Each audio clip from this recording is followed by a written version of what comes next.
یہ واقعات بڑھتے جا رہے ہیں.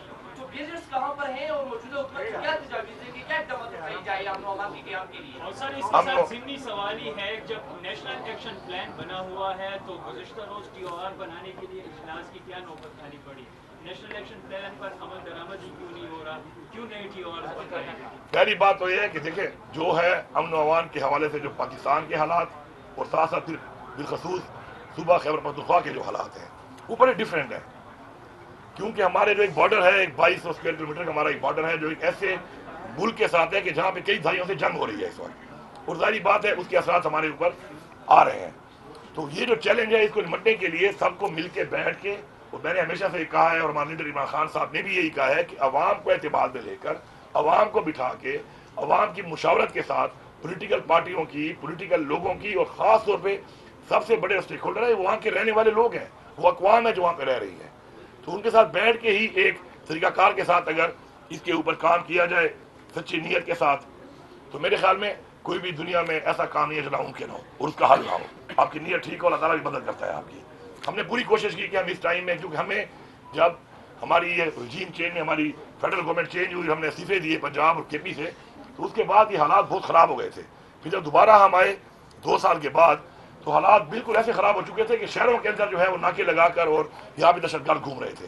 اس کے لیے پھر ہم نے ایک پراپر پلان بنایا، اس پلان کے اوپر ہم نے کام کیا، اور الحمدللہ بہت سے ضلع ہمارے اس لحاظ سے بڑے کلیئر ہوئے، اس کے اندر بڑی کامیابیاں ہوئیں. لیکن انفارچونیٹلی اس کے اندر کولیٹرل ڈیمیج ہوتا ہے.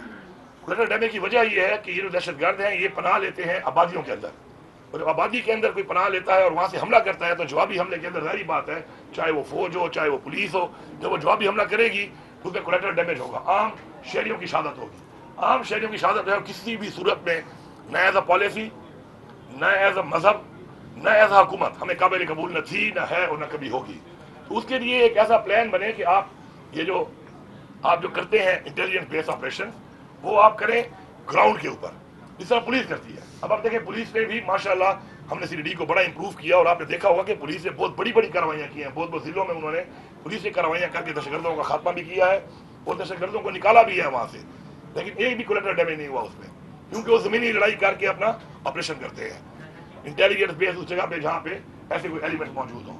لیکن جب آپ گولے ماریں گے، جب آپ مارٹر ماریں گے، جب آپ ڈرون ماریں گے تو ظاہری بات ہے اس دھماکے کے اندر پھر ان دہشت گردوں کے ساتھ ساتھ عام شہری بھی جو ہے وہ شہید ہوں گے، جو بالکل قابل قبول نہیں ہے. تو اس کے لیے ایک پلان بنا کر، ایک پلان کے ساتھ چل کر، اور ان ایریاز کے اندر بالکل دہشت گردی کا خاتمہ ہر کوئی چاہتا ہے. کون چاہتا ہے کہ دہشت گردی ہو، ملک کے اندر امن نہ ہو؟ امن ہماری اولین ترجیح ہے، لیکن اس امن کو بحال بھی نہیں کر پا رہے، اور اس امن کو بحال کرنے میں because of the wrong policies ہم اپنے سویلین سے نقصان کر رہے ہیں. اور اس سے ہو کیا رہا ہے کہ اس سے وہ جو سویلین وہاں پہ جو لوگ رہ رہے ہیں وہ بجائے سپورٹ دینے کے الٹا وہ مخالف ہو رہے ہیں آپ کے، کیونکہ ان کا نقصان ہو رہا ہے. ہم نے بار بار آپریشن کیے، نقل مکانیاں کی، لوگوں کو نکالا اور کئی سال تک دوبارہ نہیں بھیجا. اس سے نقصان کیا ہوا؟ اس سے نقصان یہ ہوا کہ جو لوگوں سے کیے ہوئے وعدے پورے نہیں ہوئے، اتنی بڑی قربانی دینے کے بعد تو اب لوگ اعتماد نہیں کر رہے. ابھی باجوڑ کے حالات خراب ہوئے تھے، ہم نے جرگے کے ذریعے بٹھا کر ایک جرگا وہاں بیٹھا اور جرگے نے کہا کہ جی اس ایریا کے اندر ٹھیک ہے ہم نیچے آتے ہیں، آپ لوگ ہمیں کلیئر کر دیں. بات ہوئی تھی 20 سے 25 دن کی، اس میں لگ گئے 65 دن، لیکن اپنے اسی ٹائم میں ہم نے ان سب لوگوں کو دوبارہ بحال کر دیا تھا اور ایک بھی کوئی ڈیمیج نہیں ہوا اس کے بعد، اور وہ ایریا کلیئر بھی ہو گیا تھا. اس کے بعد پھر اب دوبارہ چیز اٹھنے لگی ہے اور ایریا میں چلے گئے ہیں. اب پھر میں نے سنا ہے کہ کل سے پھر نقل مکانی شروع ہے وہاں پر لوگوں کی، لیکن جرگے کے بغیر شروع ہے. پچھلی دفعہ جرگے کے ساتھ ہم نے کی تھی، جرگے نے فیصلہ کیا تھا، حکومت نے فیصلہ نہیں کیا تھا. جرگے نے فیصلہ کیا تھا، لوگوں نے فیصلہ کیا تھا کہ ٹھیک ہے ہم اتنے دنوں کے لیے نیچے آ جاتے ہیں. ہم نے ان کو سہولیات دی اور وہ نیچے آتے ہیں اور انہوں نے ویلکم کیا کہ آپ یہاں ایریا کلیئر کر دیں. لیکن اب رسی نکالنے والا جو کام ہے، جب رسی ان کو نکال رہے ہیں وہاں سے، پھر ان کے لیے وہ ارینجمنٹ بھی نہیں کرتے آپ، پھر وہ کرنی چاہیے ان کے لیے. تو میرے خیال میں اس طریقے سے ڈنڈے کے زور پر جو آپ کریں گے تو عوام کا تعاون بھی ساتھ نہیں ہوگا اور عوام کے اندر پھر خدشات بھی بڑھیں گے، عوام کے تفضیلات بھی بڑھیں گے، اور اس طریقے سے کامیابی بھی جو پہلے سے تجربات ہم کر چکے نہیں ملی تو آگے بھی نہیں ملے گی. اور باقی جو آپ کہہ رہے ہیں کہ national action plan in place ہے، ہم نے اپنے پچھلے اس پورے 2 سال کے اندر پروونشل ایکشن پلان بھی بنایا ہے. وہ بنا کر ہم نے اس کی پریزنٹیشن بھی دی ہے ان کو کہ یہ طریقہ کار ہے. ہمارے حالات کو دیکھ کر، ہماری بارڈرز کو دیکھ کر، ہمارے ایریاز کو دیکھتے ہوئے اس طریقے سے اگر ہم کام کریں تو زیادہ بہتر ہے. وہ ہم نے ان کو پیش کیا، اس پہ ڈسکشن ہوئی، لیکن اس کے اوپر وہ اس طریقے سے عمل درآمد نہیں کر رہے ہیں. تو فیڈرل گورنمنٹ کو یہ چاہیے کہ جو ہمارا پروویشنل پلان بنا ہوا ہے، جو ہمارے نائب وزیر اعلیٰ اسد افریدی صاحب ہیں، وہ دوبارہ بیٹھے اسی پروویشنل پلان کے مطابق ان سے بات کریں اور ان سے کہیں کہ جی یہ جو پلان ہے اس کے اوپر بیٹھ کے اگر اس طریقہ کار سے آپ یہ کام کرتے ہیں تو ظاہری بات ہے. دیکھیں یہ تو جو بات ہوتی ہے نا، کسی جیسے گردوں کو کوئی سپورٹ کر رہا ہے، کوئی بھی سپورٹ نہیں کرتا اس چیز کو.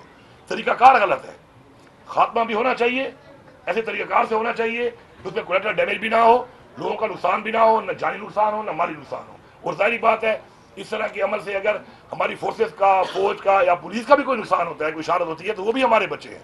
تو اس سے بچنے کے لیے ضروری ہے کہ پرووینشل ایکشن پلان پہ بڑا ہم نے 6-7 مہینے کام کیا تھا، اس کے بعد ہم نے اس کو پریزنٹ کیا ہے. تو اس کو اگر ذرا دیکھ لیا جائے اور حالات کو دیکھتے ہوئے کوئی اقدامات کیے جائیں تو میں یہ سمجھتا ہوں کہ انشاءاللہ اس سے بہت اچھے خاطر خواہ رزلٹس آئیں گے. ٹھیک ہے جی، تھینک یو.